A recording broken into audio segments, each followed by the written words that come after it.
The draft notice arrived on June 17th, 1968. It was a humid afternoon, I remember, cloud and very quiet, and I'd just come in from a round of golf. My mother and father were having lunch out in the kitchen. I remember opening up the letter, scanning the first few lines, feeling the blood go thick behind my eyes. I remember the sound in my head. It wasn't thinking, just a silent howl. A million things all at once. I was too good for this war. Too smart, too compassionate, too everything. It couldn't happen. I was above it. I had the world dicked. Phi Beta Kappa and summa cum laude. I'm president of the student body and a full-ride scholarship for graduate studies at Harvard. A mistake, maybe. A fool up in the paperwork. I was no soldier. I hated Boy Scouts. I hated camping. I hated dirt and tents and mosquitoes. The sight of blood made me queasy, and I couldn't tolerate authority, and I didn't know a rifle from a slingshot. I was liberal, for Christ's sake. If they needed fresh bodies, why not draft some back to the Stone Age hawk, or some dumb jingo in his hard hat and bomb Hanoi button, or one of LBJ's pretty daughters, or Westmoreland's whole handsome family, nephews and nieces and his baby grandson. There should be a few, I thought. If you support a war, if you think it's worth the price, that's fine. But you have to put your own precious fluids on the line. You have to head for the front and hook up with an infantry unit and help spill the blood.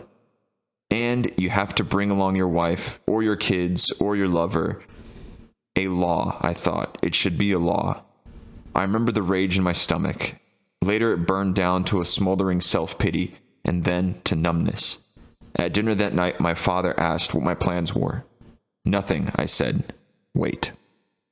So that was an excerpt from Tim O'Brien's 1990 collection of short stories called The Things They Carried. Tim O'Brien is a novelist, a journalist, but he actually ended up fighting in Vietnam as a drafted soldier. But this particular short story, it's called On the Rainy River, and it really talks about his experience of receiving a draft card in the mail and going through all the stages of struggle of should he go and fight in Vietnam or not. And in the story, and this is a true story, he actually ends up trying to flee to Canada. And he kind of comes to terms with the fact that he's too scared and he can't fight this war and all these like crises that he's having. And he gets in the car and he starts driving. And he stays a couple of days at a motel on the border between the United States and Canada with an old guy who's kind of becomes a mentor to him almost. He doesn't judge him. He doesn't ask him any questions. He just takes him fishing. And as they're fishing on this river on the border of the U.S. and Canada, the old guy takes the boat up to the border and he's like, hey, if you want to go, you can go. And Tim O'Brien at that point is like, I can't do it. And they turn the boat around and he gets back in his car and he drives back and then he's deployed to Vietnam. And this story kind of falls in contrast to a lot of the other short stories in the book, which detail the absolute like horrifying nature of what these young men had to go through in Vietnam. Just the senseless violence, the sheer like brutality, and this constant question of like why we are here. And I kind of wanted to start our conversation off with an excerpt from this because I think it really highlights some of my feelings and thoughts I've had as I've watched the news roll out in Russia this past week of mobilization announced. And it kind of really opens up, I think, questions that men and to a certain extent women all over the world face when there's this notion of greater civic duty of if your country calls you up to go fight in a war that you don't agree with, what's the right call there? Well, let's get straight into it. If you were in Russia right now, how would you feel? I think I'd be freaking out. Okay. I think that's the gist of it. But then, you know, I would love to say that I'd be decisive in any decision, but I think it's impossible to make a decision to that extent. I think there's a lot of like factors coming into play, right? There's like the desire to preserve yourself, and I think this war in Ukraine has proven to be, you know, exceptionally brutal. So it's like, you know, do I want to put my body on, like Tim O'Brien calls it, like committing your fluids to the front, right? I mean, no, like I don't want to go and die for something that I inherently disagree with. You know, but then there's the shame, right? The sense of like other people are going to go even if there are a huge percentage of Russians who disagree with it, there are still people who, when they get called up, they're going to go and serve, because not necessarily due to a belief in the war, but maybe it's a level of cultural understanding, or maybe a sense of, duty, that you have a certain allegiance to your community. But I think it's also like, should blind allegiance to a community be respected? I don't know. And because if you really disagree with the premise of the war, what are you sacrificing? Why are you sacrificing that? If you don't even believe in the cause, right? To me, like, why should that be respected? Right. And maybe on the other side of the coin, why should it be called cowardice if you choose to stick to your morals and leave? Right.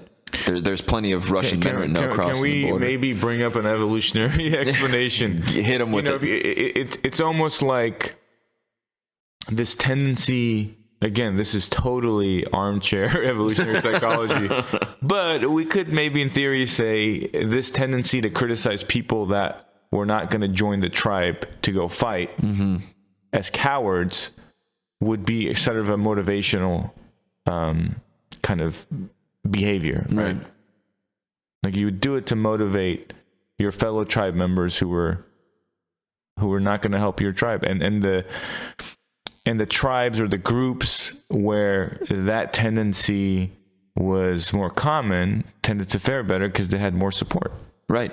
And I think that is like a huge, to your point, that's a huge motivating factor, even for Tim O'Brien's reasoning that he talks about why he did end up going to fight in Vietnam. It's because he couldn't deal with the rejection that he would face if he did not go, if he got called up. It's the social pressure. It's not a rational decision, right? It's you succumbing to your emotions, which are kind of held hostage by the social pressures. Right. So I think simultaneously speaking, it is an act of courage to reject that and to deal with the consequences. And I think that if you don't believe in the war that's being fought, and B, you also don't believe in, taking human life for the arbitrary goals of a state, I mean, it is an act of courage, I think, to stick to those morals and deal with the consequences that it faces, be it, stringent jail time or complete rejection from your community when the war is over. And I think there is a sense of that. In World War I, for instance, in Britain, there were a lot of people who, as conscientious objectors, didn't go and fight in the front. But after the war was over, they were basically seen as cowards, right? And objectively speaking, I don't think they were cowards. They just saw the war for what it was, an absolute senseless meat grind. But it's so, isn't it so ingrained in us that even if rationally you and I would say, okay, yeah, those people were not cowards. You could even say they were intelligent, right? You still get kind of a sense of if you put them up against someone who did go, you're like, okay, that person's more of a man, right? And that guy's a pussy because he didn't go, even though rationally you can't really justify it. And maybe that goes to show how biologically rooted this phenomenon is. And I mean, it's also kind of attaching masculinity to an unquestioning loyalty to whatever powers that may be, which it kind of falls in contrast to, I think, what a lot of the self-help masculinity of today deals with, where you have to be an individual, you have to be standing apart from the collective consciousness and thinking. But at the same time, I'm curious to see if we had a mass mobilization here in the United States, what the elements of Ben Shapiro or whoever the hell listens to him, how they would. You think Ben Shapiro would go fight? Fuck no. He'd be the first one on a plane. God, could you imagine him on a front line, just this is not the right way to do it. This grenade launcher is not. That's good. You've been working on it. Oh yeah, every night I practice it, dude. Yeah. Well, welcome to Radius of Reason, episode 13, the cursed episode. I'm Levon, and I'm Andre. Yeah. So quite an intro. Thank you from Andre. Why did I pronounce my name like that, Andre? I don't know. Whatever. No. So like I mentioned, this episode is largely inspired by the events of this past week. The war in Ukraine has not been going great for Russia, whose invasion kind of got flipped on its head, and Now it seems like a very successful Ukrainian counteroffensive in eastern Ukraine has pushed Russia into a corner, and they announced they call it a partial mobilization this week, which ostensibly they're saying they're going to try to mobilize 300,000 soldiers out of the reserves. But it's very obviously not just that. They're kind of pulling everybody off the street. There's stories of some of the protesters that were demonstrating against this decision getting handed draft notices right at, like, you know, when they get detained by the police. So this is clearly going beyond the bounds of just, oh yeah, if you're a reservist. And I think it's kind of important to emphasize that calling up reserves is a pretty common thing for all countries to do in times of war. In the United States during the War on Terror, when a lot of our kind of enlisted personnel were being overextended in Afghanistan and Iraq. You know, they were having to extend tours of duty beyond 6 or 9 months. The U.S. started pulling in people who maybe recently completed their contracts but had obligations to get called back, you know, if need be. So, I mean, this is a common phenomena, but I think this notion of the mobilization of society, which indeed is what's actually happening in Russia. This isn't just the reserves going in. This is becoming a situation where up to, you know, 1.2 million people could ostensibly be pulled in. And a lot of men and their families are fleeing the country, right? You have stories of airline tickets being sold out. You know, the borders with Georgia are, you know, full of cars trying to cross over. So it really kind of hits on this point we're discussing of what is the ethical, what is the moral thing to do in a situation where the country in which you are a citizen calls you up to fight. Yeah, it's a matter like. You know, again, it really depends on the purpose of the war and what's trying, you know, what is trying to be achieved, right?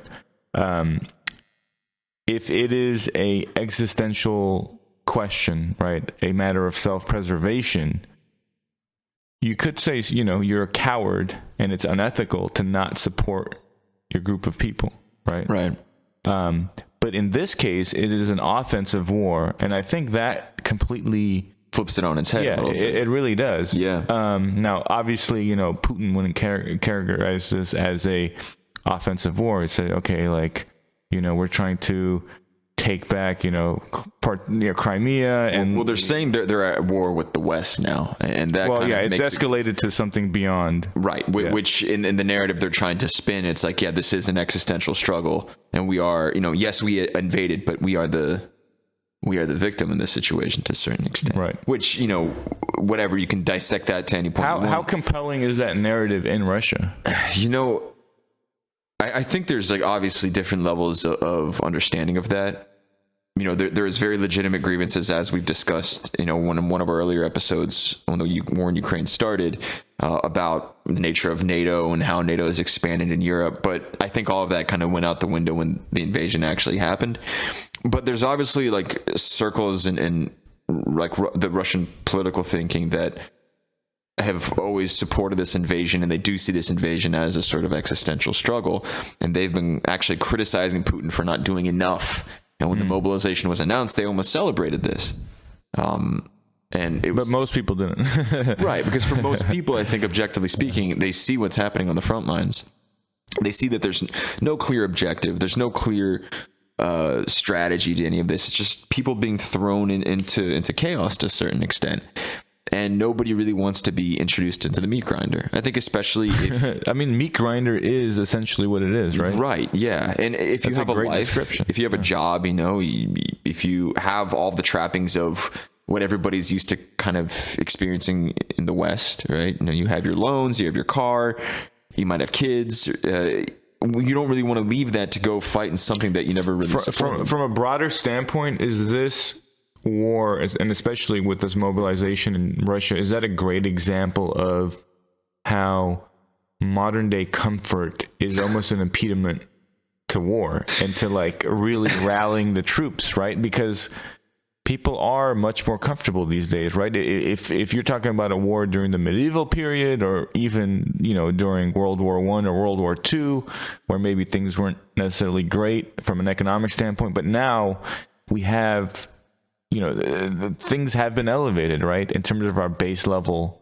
needs and comforts on average. And yeah. so what does that do to the ability of leaders to kind of promote a war to get the numbers that they need?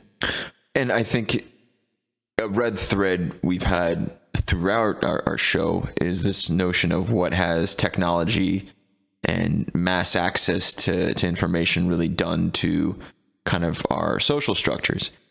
And I think to your point, this notion of civic duty is kind of warped and maybe not really as important today as it has been in the past, where, you know, we're so we're going to end up wrapping this episode up with like, yeah, we need to like end consumerism so that like we can get back to like the masculine war fighting. But I think this notion of civic duty and civic responsibility, even in something as simple as like voting in a local election, as we talked about in our previous episode, it has kind of lost maybe its meaning in our like information age, in the era of YouTube and TikTok and all this stuff. Or maybe it's just such in the West, right?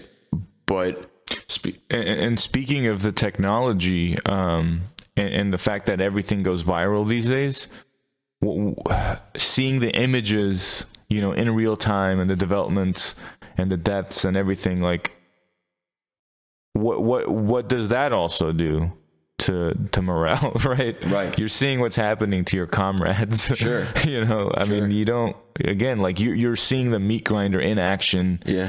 Kind of like a POV perspective, right? Right. So, I mean, again, like it's a different world. But I think there's also a difference to your original point between Ukraine is also fully mobilized. I mean, they mobilized like the first couple of weeks of the war because, I mean, they were invaded. They had to protect their territorial integrity. And yeah, there are people like trying to flee the country, but at the same time, you do have like IT workers going to fight. But this clearly illustrates the difference between like what that purpose of war does, right? So for Ukraine, it is kind of the self-preservation, right? And so that really, people get that, right? You get that when your tribe is under attack. Absolutely. And when your entire existence is at stake versus let's go take some territory. Let's go, you know, show off how big our dick is, which is essentially what Putin is doing. And he's failing miserably. But he's mobilizing to people lift his dick up. He needs Viagra. This is he needs to issue a blood sacrifice to get hard again. So I don't know. Like you asked me earlier what my behavior would be in this situation. And I want to know what you would do. What I would do. I think I'd probably not go. I think it's smart, man.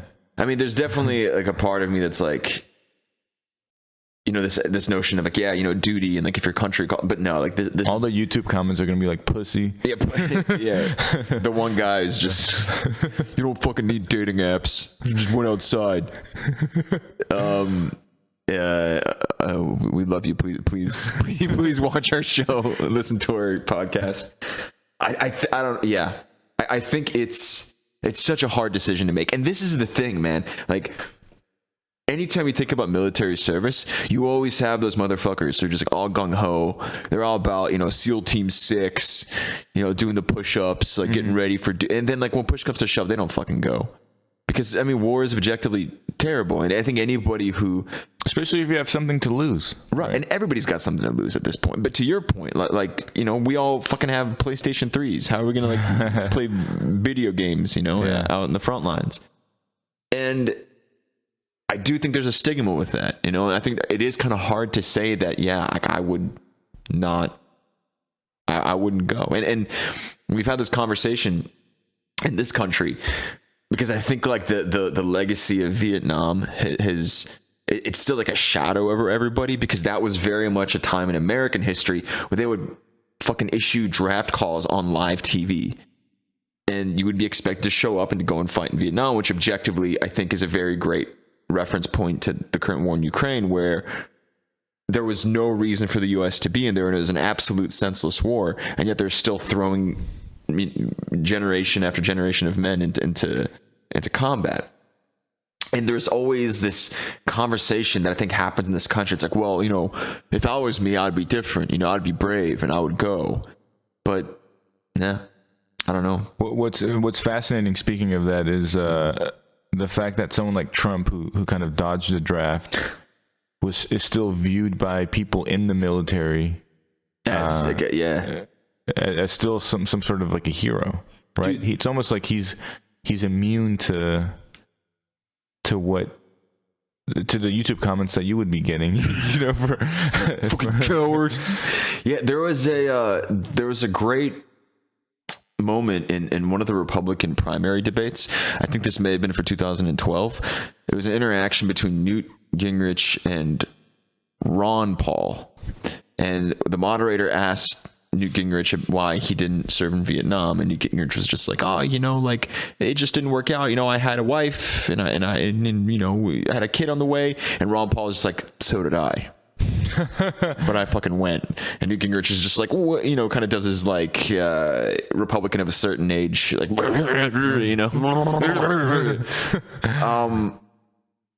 but there's also like, there's something else to be said about this call for mobilization.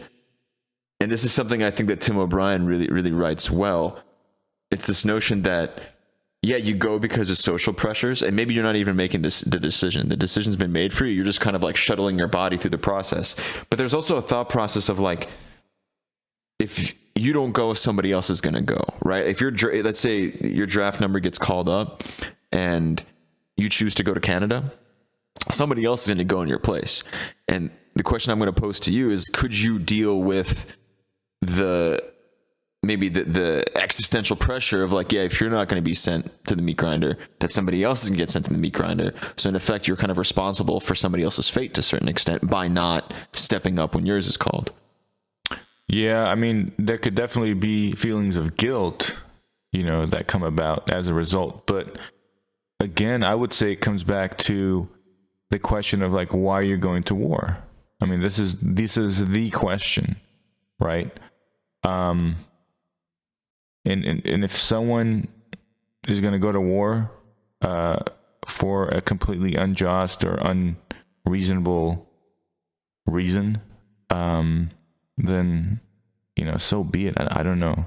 I don't know if I would care too much, right? Like if the U.S. wanted to go to war now with China for some, I don't know, over Taiwan for some economic reasons, and there was a draft. Yeah, I wouldn't go. I'd be like, this is stupid. No. I think maybe the only moral thing they can do is, let's say if there's a draft and you choose not to go, I think at that point you have to do everything in your power to make sure that the war ends. Get involved in like anti-war. I don't know. So you have other responsibilities, maybe political activism, something of that nature. I think passivity is no longer an option at that point. Right. Because if people around you are being called up to die and you choose not to go, that means you have to dedicate yourself to ensuring that people are no longer dying or getting called up. It's such like I think especially on like a gendered aspect. Granted, some countries have women in on front lines. Israel, the Syrian Kurds, like they have women fighting on frontline positions. But I think it's such like it's almost like tied into masculinity to a certain extent, because to your point about the tribal nature of things, there is almost like a long history of expectation that our gender has to be the one that goes and dies for all of this.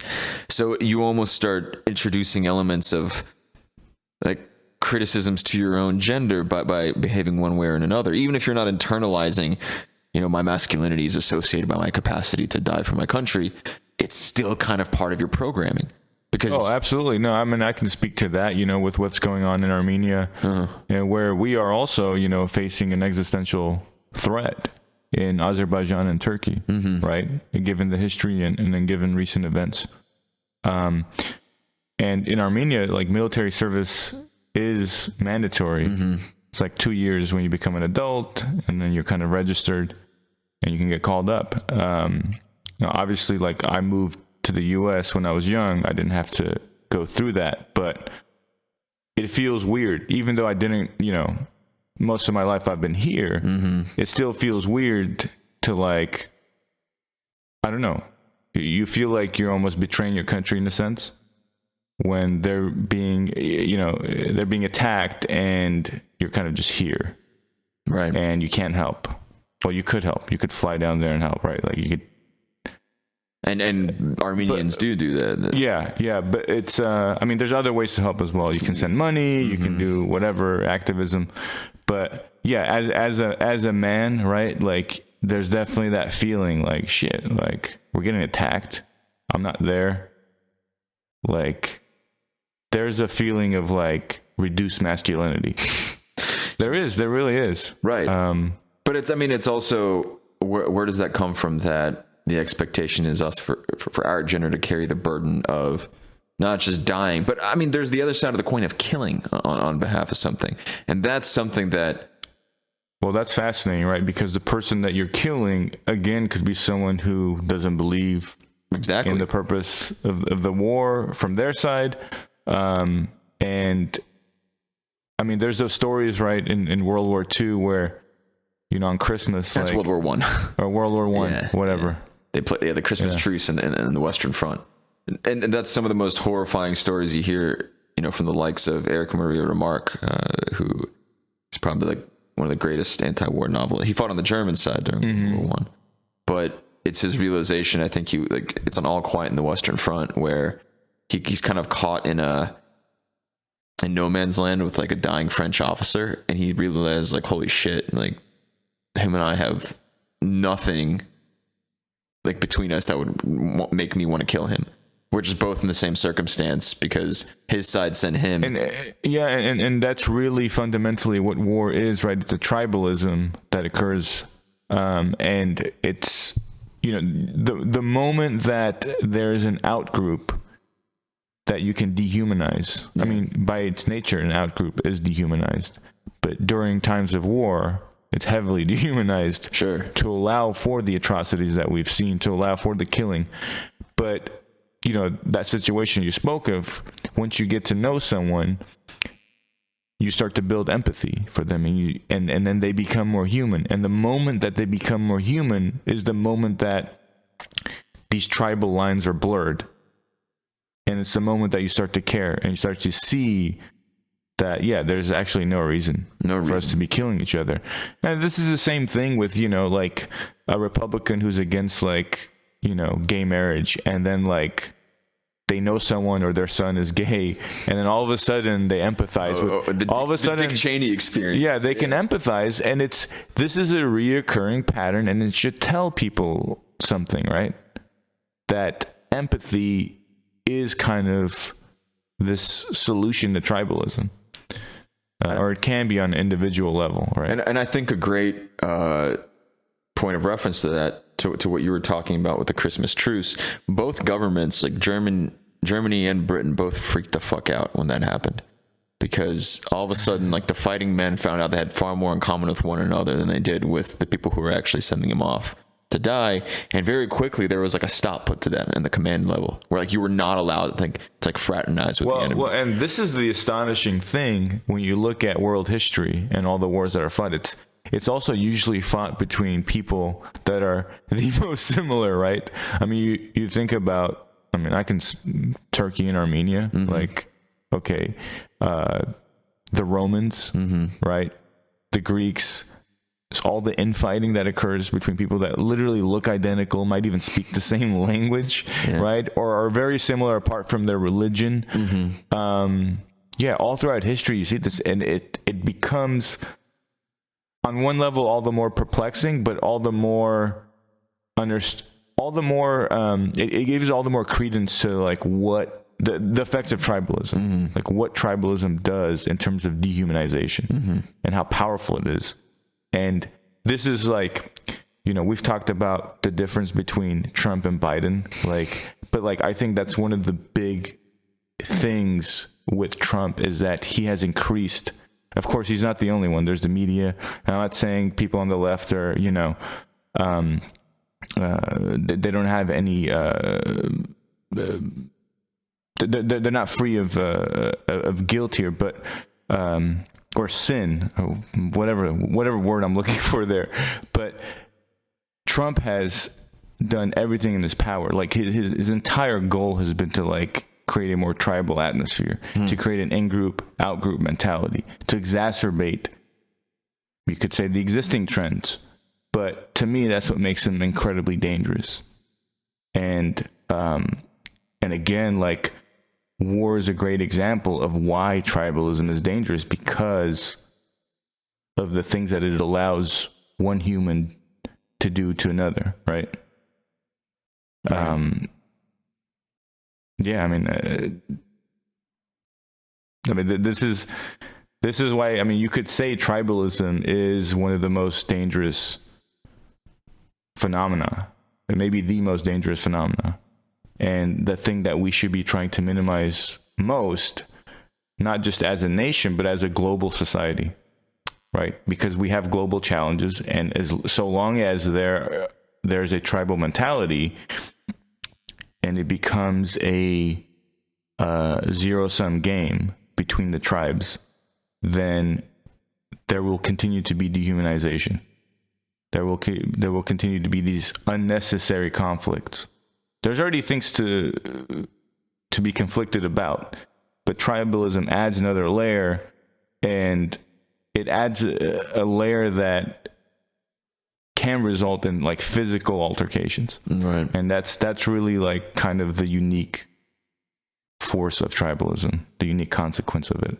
Yeah, except now it's like physical altercations with advanced artillery. Yeah. And it's... I think there is also a pretty interesting kind of call out to that, which a lot of like the socialist movements across Europe and the world during World War I were trying to tap into, where it's like, no, we are being like artificially divided. We actually have more in common with one another as members of a class. And our leadership is driving us to this war. And we're essentially like committing like class violence against one another because we're killing each other instead of paying attention to the people that are actually making our lives difficult at home. And that, of course, resulted in things like Eugene Debs, who was the candidate in 1912 for president from the U.S. Socialist Party. He was jailed for probably the extent of World War I for openly talking about these things and calling on people not to answer the call and not to join. And that actually ultimately led to his like health breaking while he was in prison, and he died after visiting Woodrow Wilson when he got out. But I think that's like that also speaks to a lot of sentiment coming out of Russia right now, where there is this question of like, fine, okay, we're going, but what's going to happen to the kids of the elite?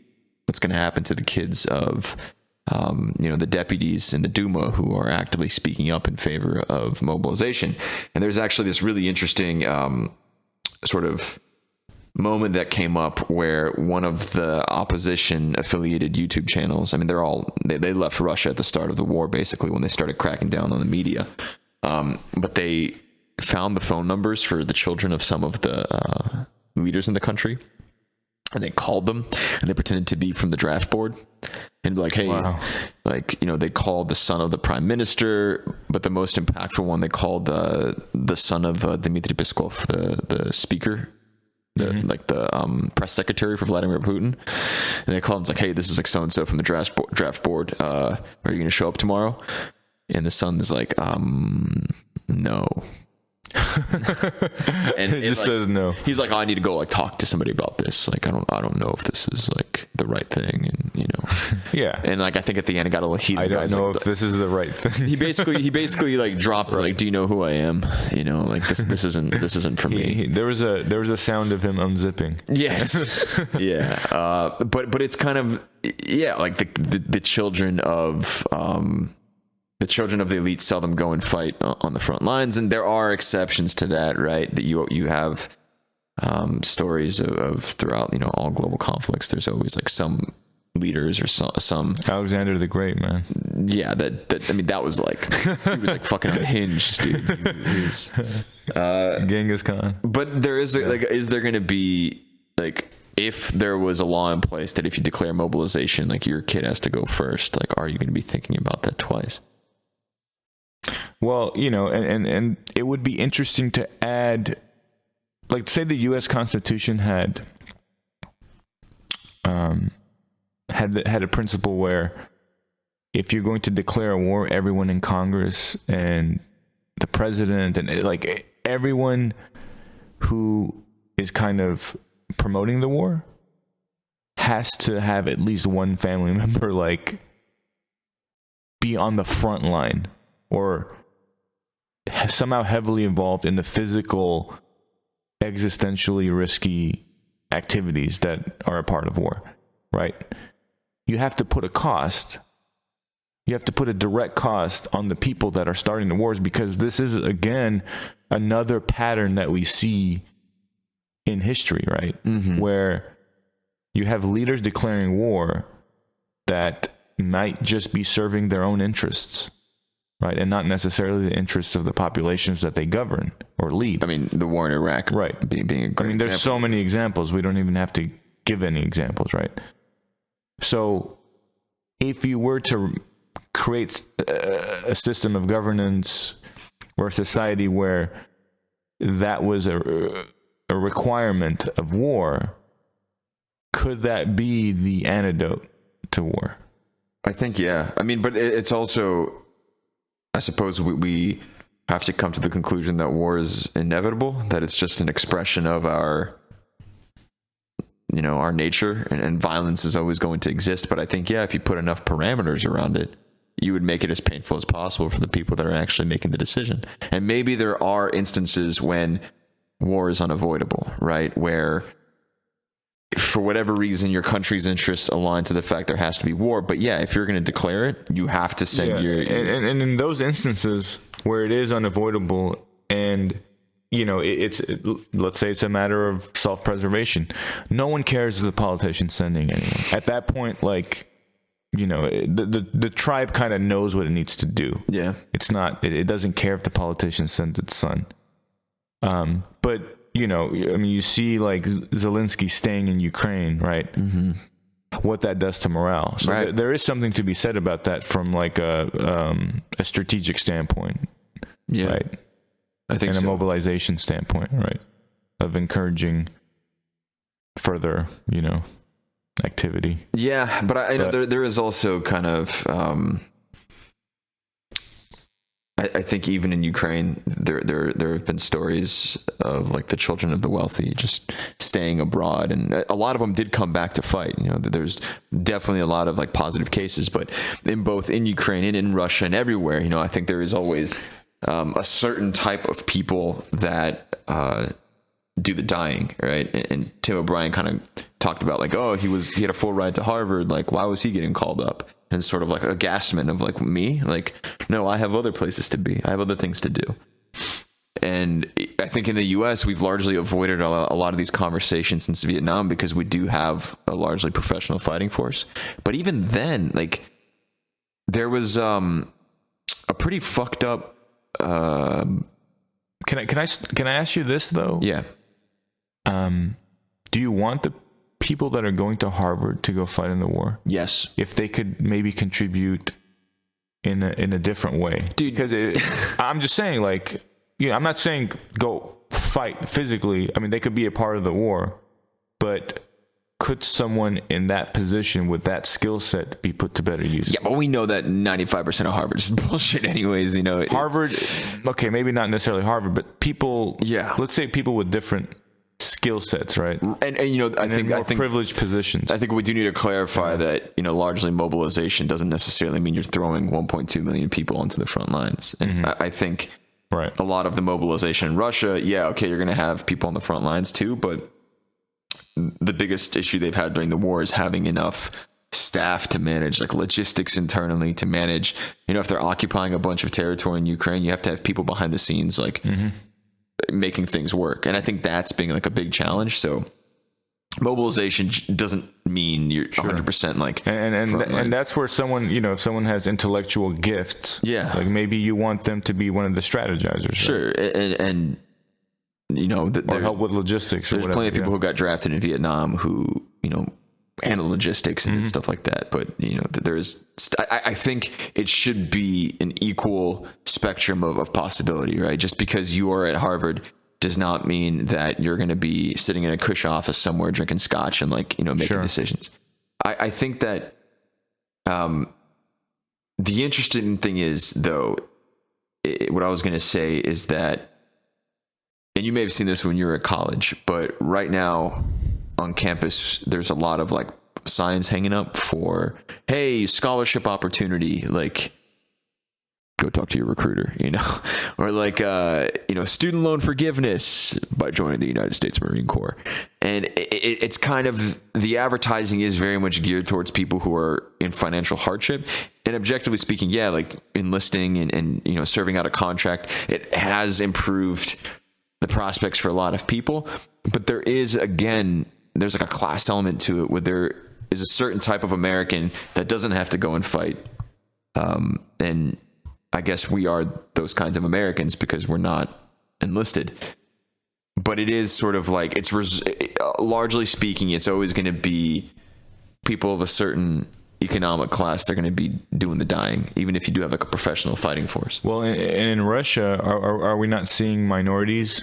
That's an entirely more fascinating detail. And I think it has a lot to do also with the fact that some of these minority republics, ethnic republics, their economic outlooks are a little bit more difficult.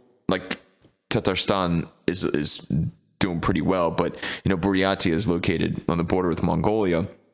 They don't really have a major economic output. So for a lot of young men, your best prospects are indeed joining the military, and that's exactly what's been happening.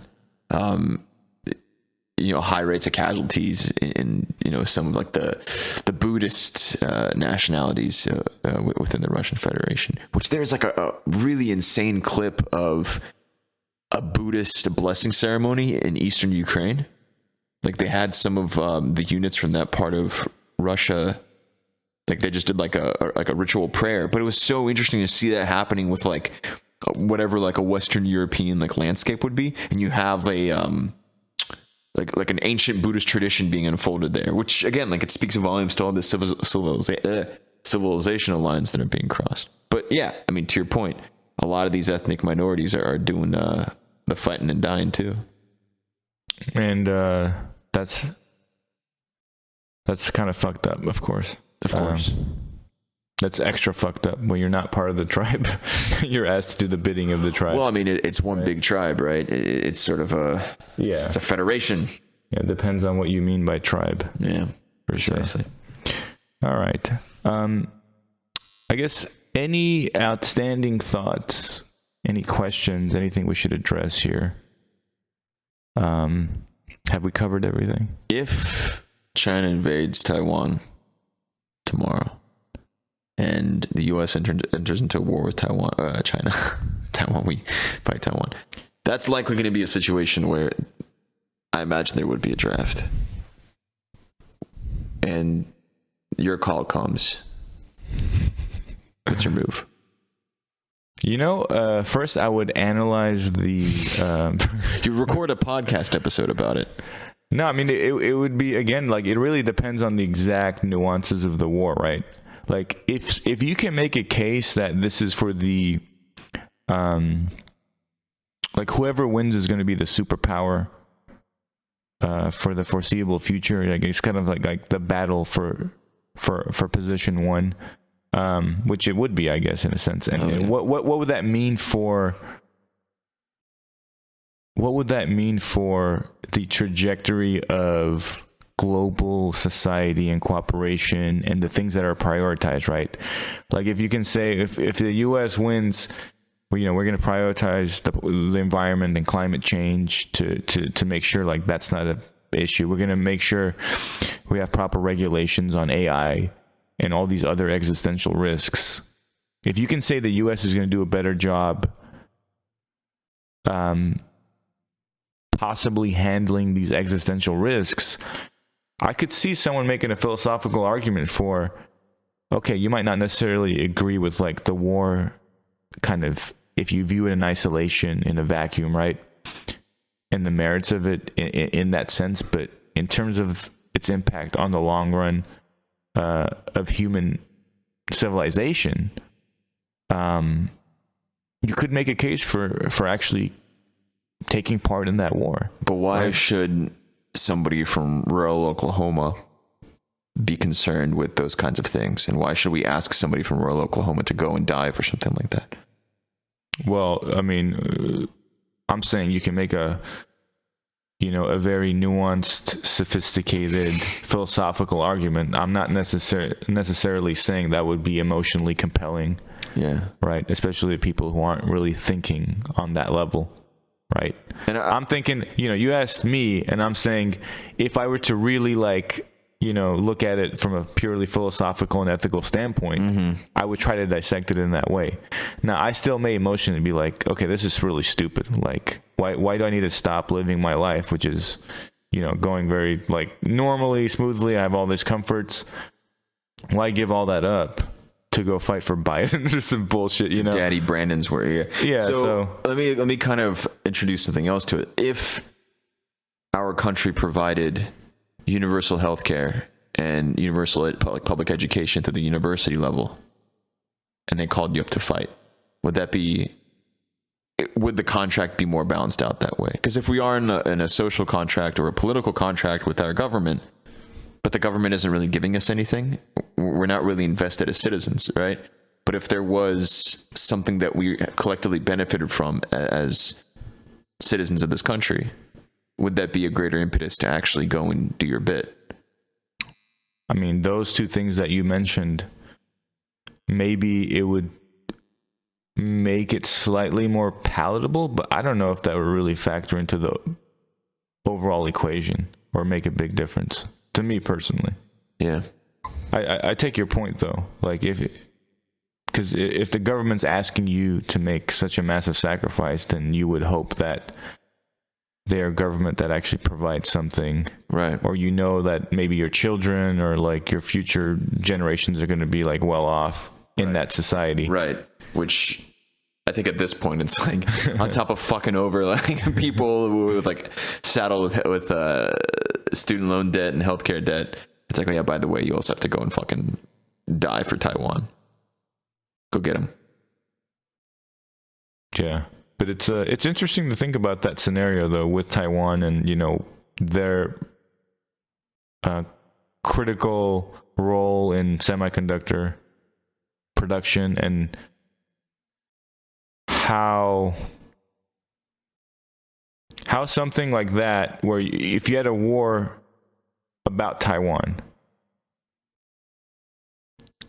how that could be extrapolated into a war about the fate of humanity, and if we're going to if we're going to have a democracy lead us, or I say democracy because, shit's getting fucked these days, but a democracy versus an authoritarian regime. I don't think that's enough to ask normal people to lay down. No, I don't think it is either. And I think that's a lot of times wars are so, and I think this is the narrative used in Russia right now is this is the fate of our country, et cetera, et cetera, et cetera. Mm-hmm. A lot of times wars are sold as such, and I'm curious as to how often you are actually laying down your life for a struggle on a civilizational scale. Maybe World War II was that. Mm-hmm. I think World War II was that much more for the Soviet Union, Britain, and France than it was for the United States. Where this is an existential, the Soviets, objectively speaking, were fighting a war that if they lost it, they would have been exterminated. It was in the book that Hitler wrote, page so and so. But do you not think though there's a difference between finding something emotionally compelling and even something that might be intellectually difficult to justify in the moment? It could actually have an effect down the line that is significant, that's unforeseen, right? Sure. You can, you asked me, would I go fight in such a war? Probably not, right? And even if I analyze it to the philosophical extent that we talked about, I'm probably going to come to the conclusion that, this is not really worth it for me to partake in. But is it possible that I don't know, like down the line, that does make a difference, and we just don't know. Like it, a butterfly effect. Of course, that's not to say that, you can use that as a reason to justify going to war. I'm just saying, like, it would matter, right? Like if they did enter a war, it probably would be significant. And maybe our inability or lack of desire to partake or, justify the war from a rational standpoint doesn't take away its significance. I don't know what really I'm getting at there. But, damn, I had another point that I wanted to make, and it eludes me now. I think it would be an absolute clusterfuck trying to, even in a justified war, to go and protect the sovereignty of a country. It would be very, very hard to ask an American to go and fight for that, because objectively speaking, you think it would be labeled as, trying to protect the sovereignty of Taiwan? Hell yeah. Or do you think, it would be labeled that way. Yeah. But if you look at it, it's just like, clearly, it's kind of like we care about oil, like we care about the semiconductors, right? But then, like I said, you could extrapolate that to, like, do you want China to be the world leader, or do you want the U.S.? And I don't know, as bad as the U.S. is in terms of intervention in like every country in the world, basically, is it possible that China would be worse? Well, the question is, does it matter for the average American? Because, those are all like the games of gods almost at that point, where like geopolitics and like, strategic interest, and objectively speaking, yeah, I think we have benefited a certain extent from the primacy of the United States in the world, right? We have supply chains are kind of fucked now too, but, the world economy is essentially built under our influence, and I'm sure our access to technology and information and all of this is driven by the fact that the U.S. is to a certain extent a global power. I don't know if it's the only global power anymore. I don't think it's like a unipolar order anymore.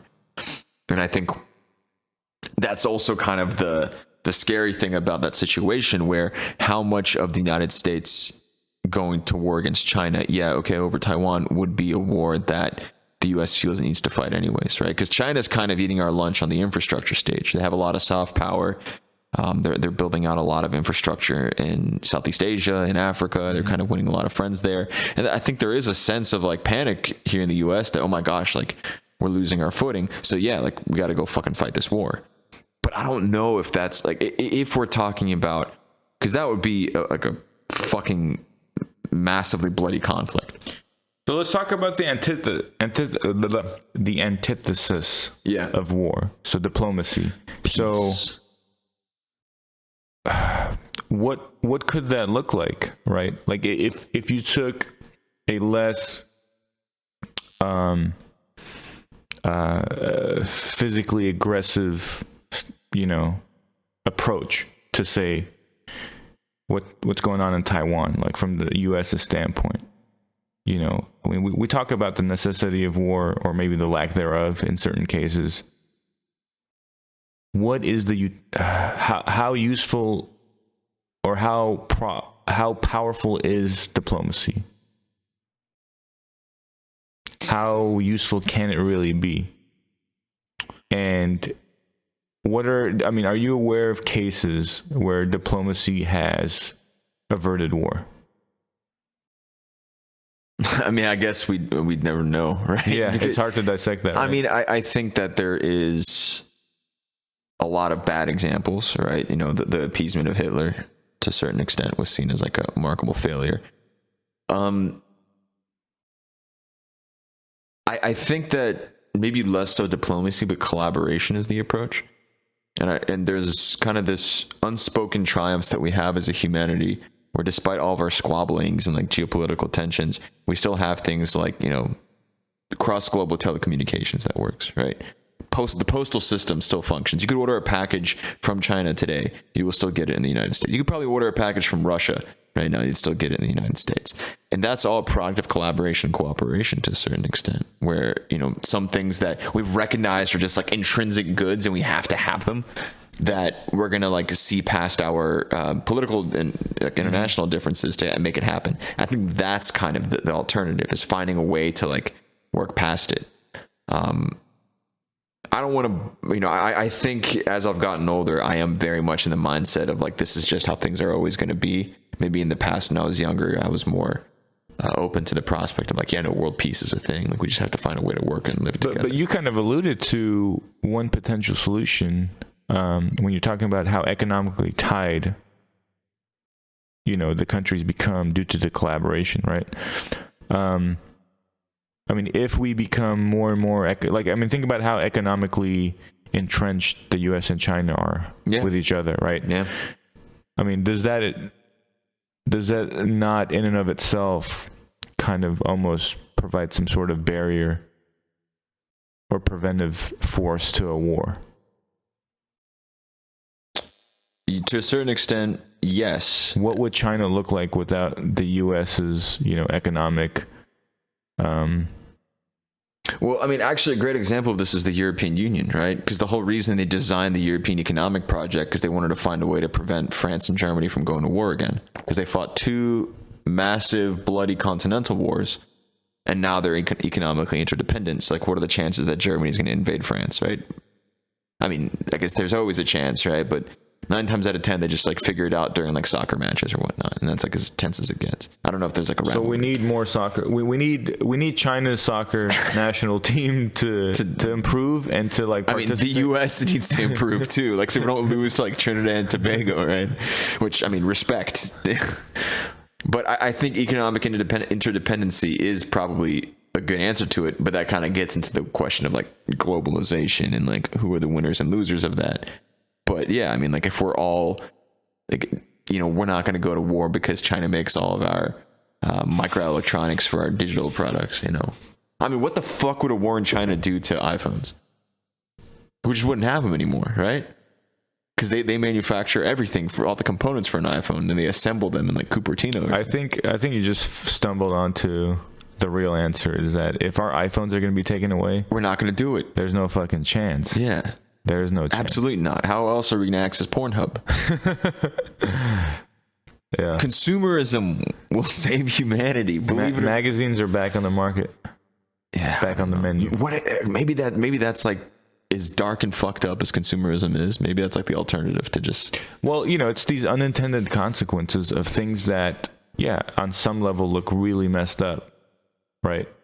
Consumerism is like, you think about how devoid of substance a life of consumerism would be, but then you think about this impact globally of, I mean, we are living in the most peaceful era of human existence. Yeah, the past 100 years, I think. 100 years we're still kind of fucked up because of World War II. But ever since then, and but you know, relative to the population, of course. But how much of that is consumerism versus just the prevalence of nuclear weapons and like the guarantee that if the U.S. and China went to war, that would be like mutually assured destruction? Yeah, definitely nuclear weapons have played a role. Would you say they play a bigger role than the economic, or maybe it was the original incentive, or the kind of, I think what allowed the globalization to, it kind of steadied things to the point that it allowed the globalization, the economic ties to emerge. And then now it's more driven by the economics than really like the risk of nuclear warfare, although that still exists. But I mean, if you look at nuclear war, like the risks are very, very real, right? There's almost a guarantee if two nuclear powers go to war with each other, that's the end. But that does also lessen the burden on average people getting called up to arms to go and fight, right?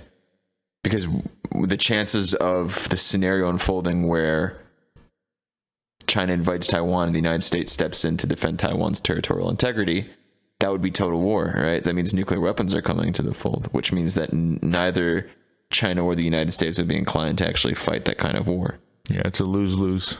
Although Russia did invade Ukraine, right? Which is why they have been rebuked so heavily. Not just by the West, I feel like. I mean, okay, mainly by the West, but like, yeah, I mean, that's, I don't know. You would have hoped for stronger condemnation from like the likes of China, right? Right. And India. Right.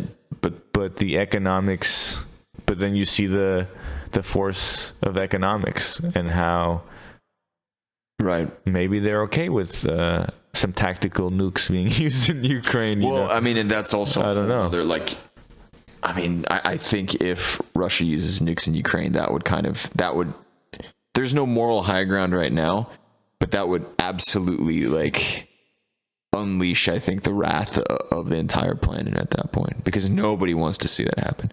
Yeah, they would be an absolute pariah. Which, I mean, they kind of are already. They already are, but I mean, they still have China, India, and not completely yet. But at that point, they would. I think so. Yeah.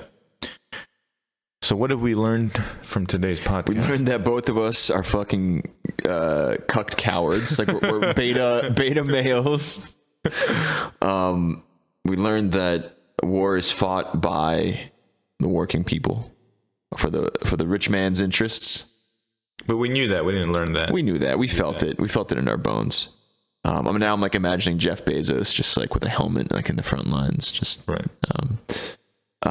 We learned about tribalism and how, if we could minimize that could be a path forward to minimizing wars and global conflicts.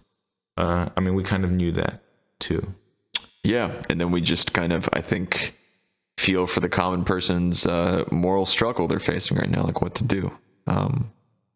And we ultimately learned that there can be a necessity of war from, a certain party standpoint. For example, self-preservation, right? If that's kind of the aim, then all of a sudden war is like a noble thing, right? Or partaking in war is a noble thing from the point of view of the nation that's under existential risk. Right. But yeah, I don't know. So, hopefully no draft cards in the mail anytime soon. Yeah, I throw my mail out anyway. It doesn't matter. It's all your bills. Fuck it. All right, everybody. Thank you for listening, and we'll be back again soon with another episode of Radius of Reason. Take care, everybody. Adios.